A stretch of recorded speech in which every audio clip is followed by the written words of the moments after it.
জাতীয় থেকে আন্তর্জাতিক, প্রান্তিক, জনপদ থেকে নগর, ঠিক কি ঘটছে এই মুহূর্তে তা নিয়ে আয়োজন এখন চারদিক। আপনাদের সঙ্গে আছি আমি নাজমুস সাকিব। ভুটান থেকে ভারত হয়ে জলবিদ্যুৎ আমদানি করতে চায় বাংলাদেশ। সে আগ্রহের কথা ভুটানের প্রধানমন্ত্রী দাশো সেরিং তোবককে জানিয়েছেন বাংলাদেশের প্রধানমন্ত্রী শেখ হাসিনা। রোববার বিকেলে নয়াদিল্লিতে প্রধানমন্ত্রীর আবাসস্থলে ভুটানের প্রধানমন্ত্রী সাক্ষাৎ করতে এলে এ আগ্রহের কথা জানান শেখ হাসিনা। বৈঠকে শেখ হাসিনা ভুটানের প্রধানমন্ত্রীকে বলেন, জলবিদ্যুৎ আমদানির বিষয়ে একটি ত্রিপক্ষীয় চুক্তির প্রয়োজন এবং ইতিমধ্যেই বিষয়টি নিয়ে বাংলাদেশ ও ভারতের আলোচনা হয়েছে। এছাড়া কুড়িগ্রামে বিশেষ অর্থনৈতিক অঞ্চলে ভুটানকে দেয়া জায়গার যথাযথ ব্যবহারের ওপর জোর দেন প্রধানমন্ত্রী শেখ হাসিনা। ভারতের প্রধানমন্ত্রী হিসেবে নরেন্দ্র মোদীর শপথ গ্রহণ অনুষ্ঠানে যোগ দিতে নয়াদিল্লি সফর করছেন বাংলাদেশ ও ভুটানের প্রধানমন্ত্রী।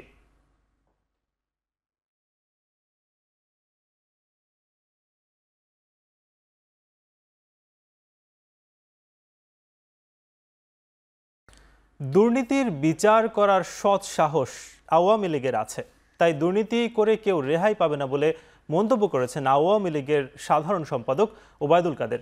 রাঘব বোয়ালদের লুটপাট বন্ধ করতেই এই বাজেট বলে জানান ওবায়দুল কাদের। সকালে রাজধানীর বঙ্গবন্ধু এভিনিউয়ে আওয়ামী লীগের কেন্দ্রীয় কার্যালয়ে এক যৌথ সভায় তিনি কথা বলেছেন। এই বাজেটটা করা হয়েছে রাঘব বোয়ালদের লুটপাট বন্ধ করার জন্য, লুটপাটের জন্য।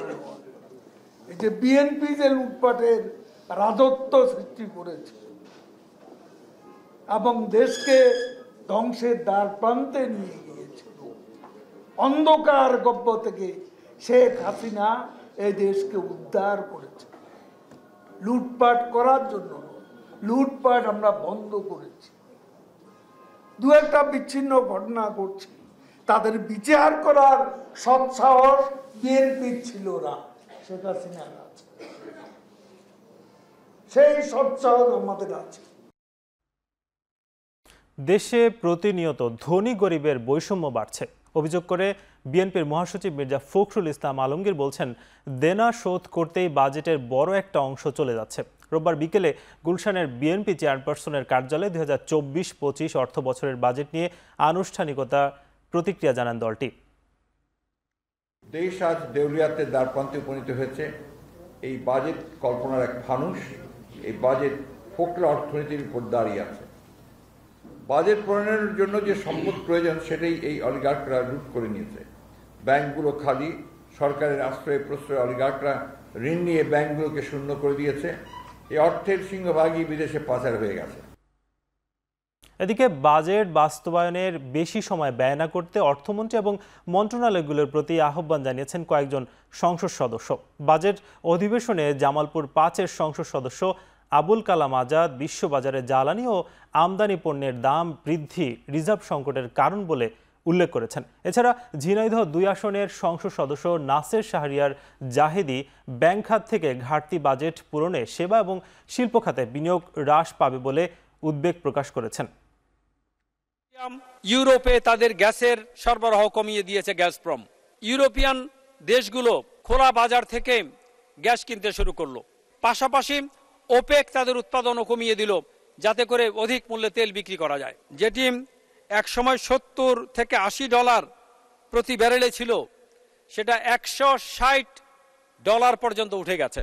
পাশাপাশি সারা পৃথিবীতে জিনিসের দাম বৃদ্ধি, এই যে 4 জিনিসের চক্র, রিজার্ভ, জ্বালানি মূল্য, ডলারের মূল্য এবং দ্রব্য মূল্য বৃদ্ধি, এ পর্যন্ত প্রায় 4,40,000 কোটি টাকা বেসরকারি ব্যাংকিং উৎস থেকে সরকারি ঋণের পরিমাণ দাঁড়িয়েছে। এই হারে যদি চলতে থাকে আগামী অর্থ বছরে আমাদের এই সম্মিলিত এই ঋণটা ব্যাংকিং উৎস থেকে দাঁড়াবে প্রায় 6 লক্ষ কোটি টাকার ওপরে। এটা আমি মনে করি এদিকে আমাদের একটু সাবধান হওয়া দরকার। ব্যাংকিং উৎস থেকে যদি সরকার বেশি ঋণ নেয় তাহলে বেসরকারি খাতে ঋণের প্রবাহ হ্রাস পেয়ে যায়। বেসরকারি ক্ষেত্রে যদি ঋণের প্রবাহ হ্রাস পায় সেখানে বিনিয়োগ ব্যাহত হয়, সেখানে শিল্প এবং বাণিজ্যের অগ্রগতি ব্যাহত হয়। বিনিয়োগ বিঘ্নিত হলে, সেবা খাতের অগ্রগতি বিঘ্নিত হলে দেশের কর্মসংস্থান বিঘ্নিত হয়। আবাসন খাতকে গতিশীল করার জন্য সরকারের যে ধরনের নীতি সহায়তা দরকার ছিল বাজেটে তা দৃশ্যমান হয়নি বলে অভিযোগ করেছেন রিয়েল এস্টেট অ্যান্ড হাউজিং অ্যাসোসিয়েশনের অব বাংলাদেশ রিহ্যাব। এ অবস্থায় আবাসন খাত থেকে রাজস্ব আদায়ের পদ্ধতি পরিবর্তনের দাবি জানিয়েছে সংগঠনটি। দুপুরে রাজধানীর সিডাপ মিলনায়তনে এক সংবাদ সম্মেলনে রিহ্যাব সভাপতি ওয়াহিদুজ্জামান জানান, বর্তমানে ফ্ল্যাটের নিবন্ধন ব্যয় অনেক বেশি। এর সাথে কর্পোরেট ট্যাক্স যোগ করা হলে সব মিলিয়ে কর দিয়ে হয় প্রায় 30%, যা 7% নামিয়ে আনার দাবি সংগঠনটির। এতে ক্রেতারা জমির সঠিক মূল্য দেখাতে উৎসাহিত হবে, যা শেষ পর্যন্ত কালো টাকা তৈরি হওয়া ঠেকাবে। নিবন্ধন ব্যয় কমানো হলে রাজস্ব আদায়ও বৃদ্ধি পাবে বলে মত দেন রিহ্যাবের এই সভাপতি।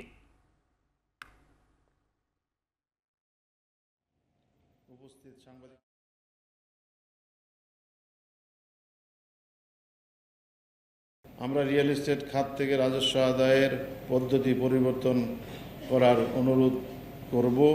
ভ্যাট বিভাগ প্রচলিত আইনকে পাশ কাটিয়ে নানাবিধভাবে ডেভেলপার প্রতিষ্ঠানের অজ্ঞাতে ব্যাংক থেকে তথ্য নিয়ে উক্ত প্রতিষ্ঠানের কাছ থেকে বিদ্যমান আইন না মেনে 5 বছরের বকেয়া ভ্যাট দাবি করছে। আবাসন খাত নানাবিধ সমস্যায় জর্জরিত। উপরন্তু ভ্যাট কর্তৃপক্ষের এমন কার্যক্রম আবাসন শিল্পের জন্য হুমকি হয়ে দাঁড়িয়েছে। 2024-25 অর্থ বছরের প্রস্তাবিত বাজেট জুয়েলারি শিল্পের প্রত্যাশা পূরণে ব্যর্থ হয়েছে বলে জানিয়েছে বাংলাদেশ জুয়েলারি অ্যাসোসিয়েশন। দুপুরে রাজধানীতে এক সংবাদ সম্মেলনে এ কথা বলেন Bajus standing committee on tariff and ট্যাক্সেশনের চেয়ারম্যান ও কার্যনির্বাহী সদস্য আনোয়ার হোসেন। এবারের প্রস্তাবিত বাজেটে জুয়েলারি ব্যবসায়ীদের ওপর অপরিকল্পিত আমদানি শুল্ক হার এবং শিল্প বান্ধব নীতি প্রণয়নে সরকারের সংশ্লিষ্ট দপ্তরের উদাসীনতা জুয়েলারি শিল্পকে পিছিয়ে দিয়েছে বলে জানিয়েছে তিনি। এছাড়াও বারবার বৈধ পথে সোনার বার, কয়েন ও সোনার অলংকার তৈরি ও রপ্তানিতে উৎসাহ প্রদান করা হবে বলে বলা হলেও এই খাতের সংশ্লিষ্ট কাঁচামাল এবং মেশিনারি আমদানির ওপর অসম শুল্কের হারের বোঝা চাপিয়ে দেওয়া হয়েছে বলে অভিযোগ করেছে বাজুস।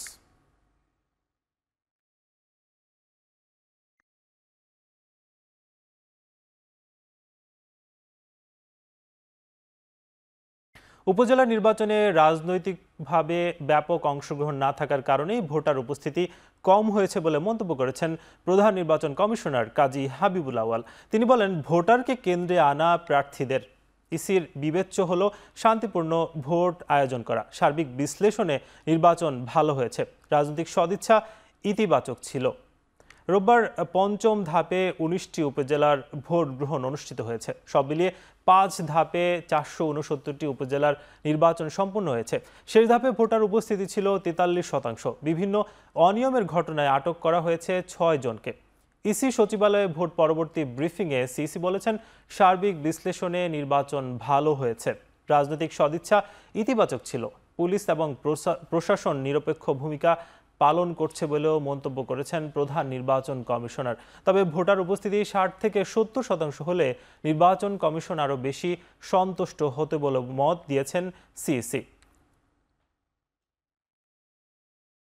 আমরা মোট 4টি ধাপে আমাদের যে উপজেলা পরিষদের নির্বাচনগুলোকে বিন্যস্ত করেছিলাম।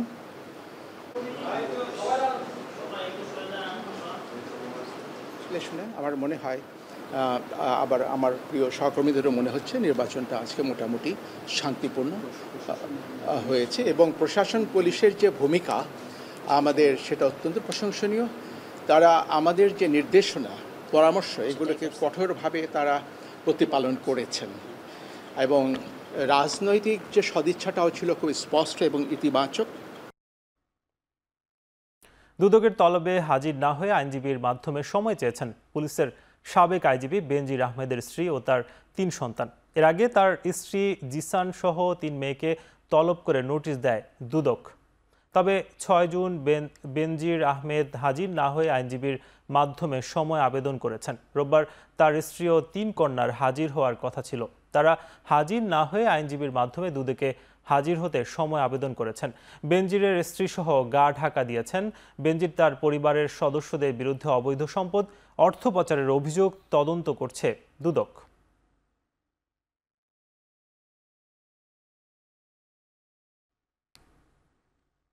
বৃক্ষরোপণ অভিযান কার্যক্রম শুরু করেছে বাংলাদেশ সেনাবাহিনী।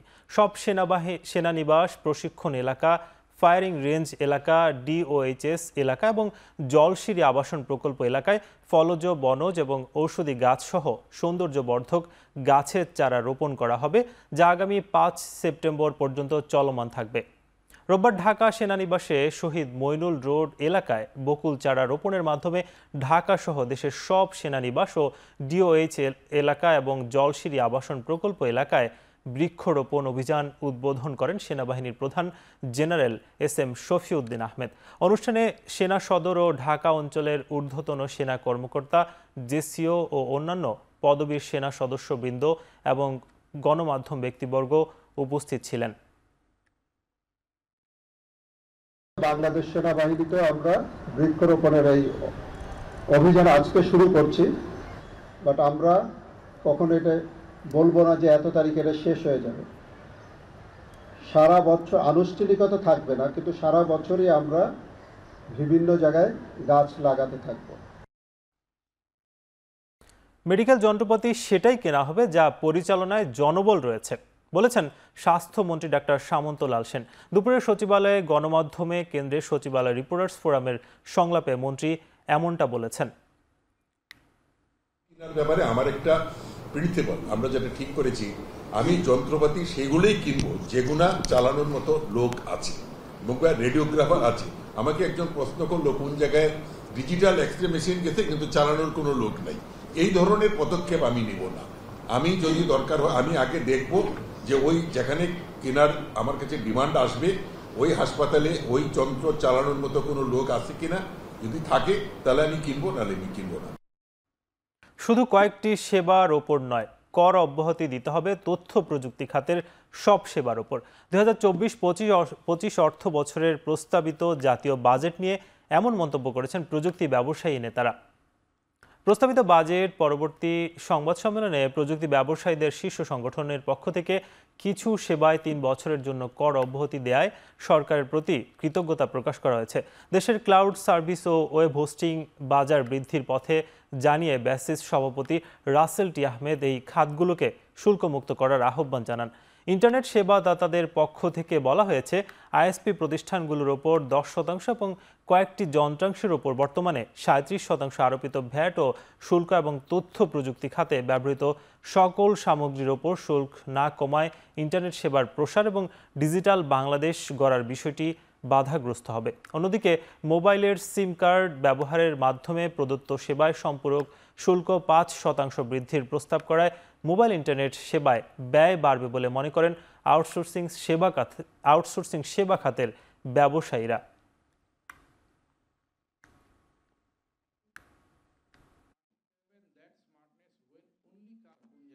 এখন কিন্তু আমাদের দেশীয় প্রতিষ্ঠানগুলো দেশে ডেটা সেন্টার স্থাপন করছেন এবং স্লোলি এটা গড়ে উঠছে।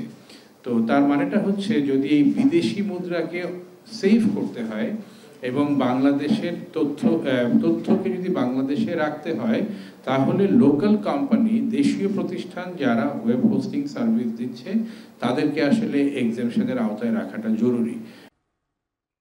চট্টগ্রামের বেসরকারি হাসপাতাল থেকে চুরি যাওয়া 2 যমজ নবজাতককে উদ্ধার করেছে পিবিআই। চুরির ঘটনার প্রায় 5 মাস পর 8 জন চট্টগ্রামের বাইজিৎ রাঙ্গুনিয়া থেকে তাদের উদ্ধার করা হয়েছে।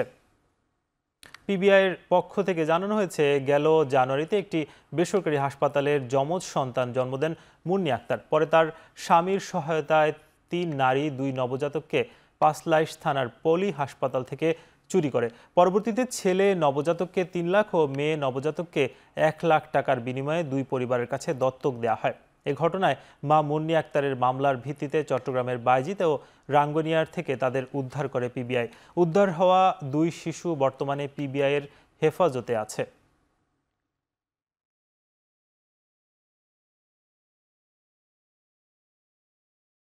মানব পাচারের মামলা করলে পরে সাধারণত এটা সিআর মামলা, যদিও তারপর আমরা কিন্তু খুবই সিরিয়াসলি মামলাটা নিয়ে আমরা চলে আসলাম। পাচার থেকে শুধু একটা বাচ্চা কেনা বেচা হয় এই চক্রে চলে আসলাম। এই চক্রে এসে দেখতেছি যে আমাদের যে বাদিনী মুন্নি আক্তার, সে নিজেই হলো নিজের বাচ্চাকে তার হাজব্যান্ডের সাথে ফুল কনসেন্ট নিয়েই রাশেদা আক্তার নামে একজন মধ্যস্থতাকারী আছেন, যে হলো আপনার ছিন্নমূলে থাকে, সেই মধ্যস্থতাকারী সাহায্যে সে তার বাচ্চাগুলোকে মানে ডেলিভারিটলি বিক্রি করে দিয়েছে 3 লক্ষ টাকার বিনিময়ে।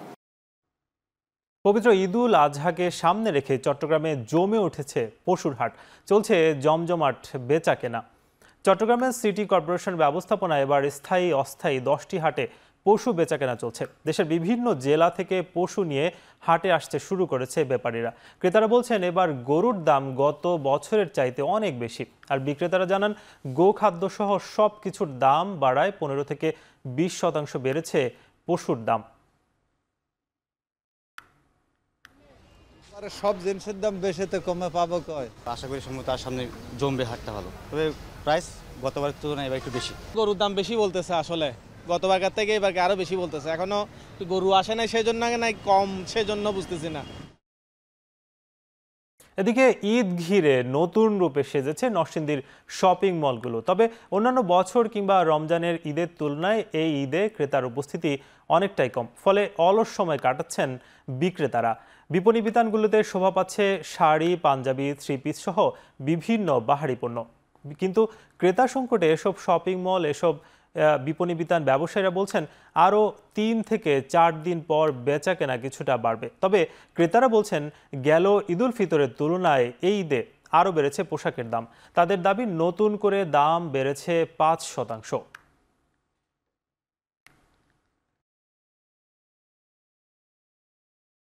টুকটাক হয়েছে, কিন্তু গত বছরের তুলনায় এবার আমি বেচেন মোটামুটি কিছু আছে আর কি। 2500 টাকা দিয়ে কিনে আনতাম, ওইটা ধরেন 2803 এর মধ্যে চলে গেছে। কস্টিং খরচটা যদি আপনার 3 এর মধ্যে চলে যায়, আমাদের সেল প্রাইসটা একটু বেড়ে যাবে, তো ওই হিসাবে আর একটু বাড়তি আর কি। এবারে ঈদুল আজহার কেনাকাটাটা এখনো শুরু হয় নাই, জমজমাটটা হয় নাই। জমজমাট হয়তো 1 থেকে 2 দিন পরে শুরু হয়ে যাবে। ভারতের প্রধানমন্ত্রী হিসেবে তৃতীয়বারের মতো শপথ নিলেন নরেন্দ্র মোদী। তার মন্ত্রিসভায় ঠাঁই পেয়েছেন 72 জন, যাদের মধ্যে 30 জন পূর্ণমন্ত্রী। দিল্লির রাষ্ট্রপতির ভবনের চত্বরে শপথ অনুষ্ঠানের মাধ্যমে ইতিহাসের অংশ হলেন 73 বছর বয়সী নরেন্দ্র মোদী। জওহরলাল নেহরুর পর টানা তৃতীয়বারের মতো ভারতের প্রধানমন্ত্রী হবার রেকর্ড গড়লেন তিনি। নতুন মন্ত্রিসভায় স্থান পেয়েছেন 72 জন সদস্য। প্রধানমন্ত্রীর পাশাপাশি মন্ত্রিসভার সদস্যদের শপথ পড়ান রাষ্ট্রপতি দ্রৌপদী মুর্মু। নতুন মন্ত্রিসভার 30 জনেই কেন্দ্রীয় মন্ত্রী। ফিরেছেন বিজেপি প্রধান জেপি নাড্ডা, বাদ পড়েছেন স্মৃতি ইরানি, অনুরাগ ঠাকুর ও নারায়ণ রানের মতো হেভিওয়েট নেতারা। রোববার জমকালো এই অনুষ্ঠানে যোগ দেন বাংলাদেশের প্রধানমন্ত্রী শেখ হাসিনা, নেপালের প্রধানমন্ত্রী পুষ্পকমল দহল প্রচণ্ড, শ্রীলঙ্কার প্রেসিডেন্ট রনিল বিক্রমসিংহে সহ প্রতিবেশী ও ভারত মহাসাগরীয় অঞ্চলের 6 দেশের সরকার ও রাষ্ট্রপ্রধান। এছাড়া ছিলেন বলিউড বাদশাহ শাহরুখ খান, দক্ষিণী অভিনেতা রজনীকান্ত এবং ধনকুবের মুকেশ আম্বানির মতো তারকারা। গান্ধী পরিবার কিংবা মমতা বন্দ্যোপাধ্যায় উপস্থিত না থাকলেও শপথ অনুষ্ঠানে ছিলেন কংগ্রেস সভাপতি মল্লিকার্জুন খার্গে। 543 আসনের লোকসভায় দলগতভাবে 240 এবং জোটগতভাবে 293 আসন নিয়ে এবার সরকার গঠন করছে বিজেপি। সংখ্যাগরিষ্ঠতা হারানোয় 1 দশক পর জোটের ওপর নির্ভর করতে হচ্ছে নরেন্দ্র মোদীকে।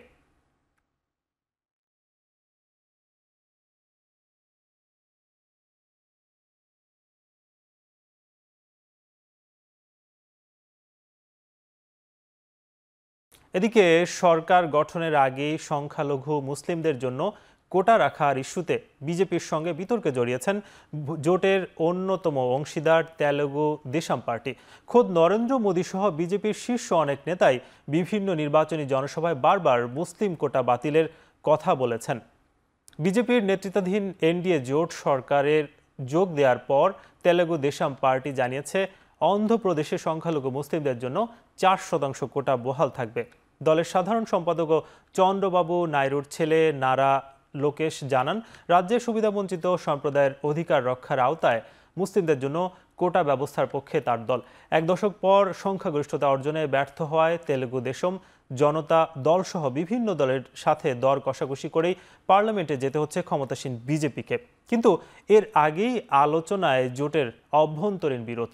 এবারের লোকসভা নির্বাচনের প্রচারে নেমে বিজেপি প্রার্থীরা জোর গলায় বলেছিলেন যে ক্ষমতায় আসলে সংখ্যালঘু মুসলিমদের কোটা বাতিল করবেন। নির্বাচনের আগে স্বরাষ্ট্রমন্ত্রী অমিত শাহ হায়দ্রাবাদের এক জনসভায় মুসলিমদের এই কোটাকে অসাংবিধানিক বলে আখ্যায়িত করেছিলেন।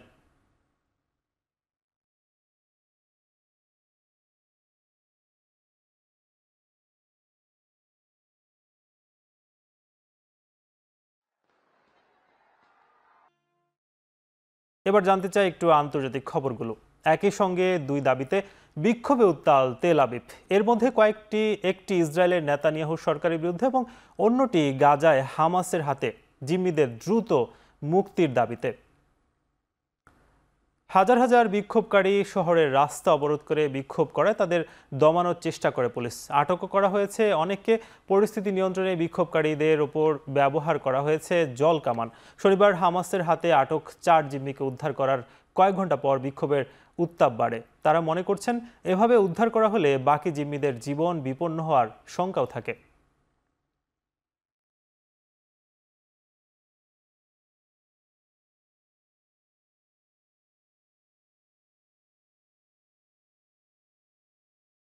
গাজা উপত্যকার মধ্যাঞ্চলে অবস্থিত নুসিরাত শরণার্থী ক্যাম্পে একদিনের ইসরায়েলি হামলায় 2 শতাধিক ফিলিস্তিন প্রাণ হারিয়েছে। আহত হয়েছে আরও প্রায় 4 শতাধিক। এতে এখন পর্যন্ত প্রাণহানি 36,800 এবং আহত 83,600 ছাড়িয়েছে। এর মধ্যে ইসরায়েলের দাবি শনিবার গাজার মধ্যাঞ্চলে অভিযান চালিয়ে 4 জিম্মিকে উদ্ধার করা হয়েছে। তাদের গত 7 অক্টোবর একটি গানের অনুষ্ঠান থেকে ধরে গাজায় নিয়ে এসেছিল হামাস যোদ্ধারা। এদিকে ইসরায়েলের এমন বর্বর হামলার প্রতিবাদে আলোচনার জন্য জাতিসংঘের নিরাপত্তা পরিষদে জরুরি অধিবেশনের আহ্বান জানিয়েছেন ফিলিস্তিন। এদিকে হামাস প্রধান ইসমাইল হানিয়া সাফ জানিয়ে দিয়েছেন ইসরায়েল তাদের কোনো ইচ্ছা হামাসের ওপর চাপিয়ে দিতে পারবে না। সেই সঙ্গে ফিলিস্তিনিদের নিরাপত্তা নিশ্চিত হচ্ছে না এমন কোনো চুক্তিও মানবে না তারা।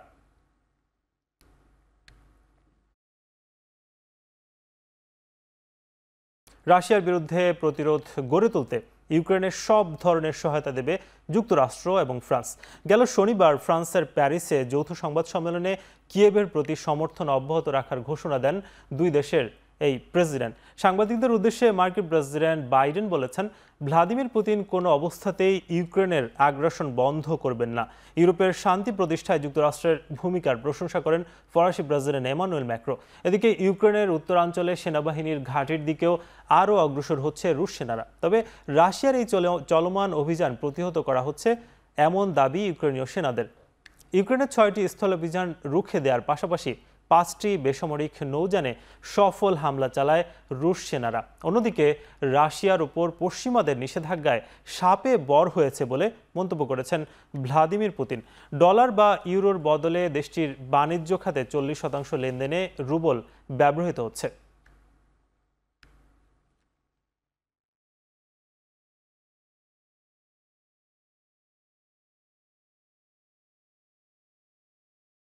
আবারও দক্ষিণ কোরিয়ায় আবর্জনা ভর্তি বেলুন পাঠিয়েছে উত্তর কোরিয়া। গেল মে মাস থেকে শুরু করে এ নিয়ে 3য় দফায় লিফলেট বোঝাই কয়েকশো বেলুন পাঠালো পিয়ংইয়ং। এবং এর আগে দক্ষিণ কোরিয়ার সমাজকর্মীদের একটি অংশ প্রোপাগান্ডা ছড়াতে এই পদ্ধতি ব্যবহার করছে বলে জানিয়েছেন দেশটির সেনাবাহিনী। এখনও পর্যন্ত 1000-এরও বেশি বেলুন দক্ষিণ কোরিয়ায় কয়েক টন আবর্জনা পাঠিয়েছে উত্তর কোরিয়া। পিয়ংইয়ংয়ের দাবি, দক্ষিণ কোরিয়া আগ বাড়িয়ে গুজব ছড়ানোর চেষ্টা করায় তা প্রতিহত করতে পাল্টা পদক্ষেপ নেওয়া হয়েছে। পরমাণু অস্ত্রের ব্যবহার নিয়ে উত্তর কোরিয়ার অবস্থান দুই দেশের রাজনৈতিক সম্পর্কে নেতিবাচক প্রভাব ফেলেছে। বেলুন পাঠানোর প্রতিক্রিয়ায় 2018 সালে দুই দেশের মধ্যে হওয়া শান্তি চুক্তি বাতিলের ঘোষণা দিয়েছে দক্ষিণ কোরিয়া।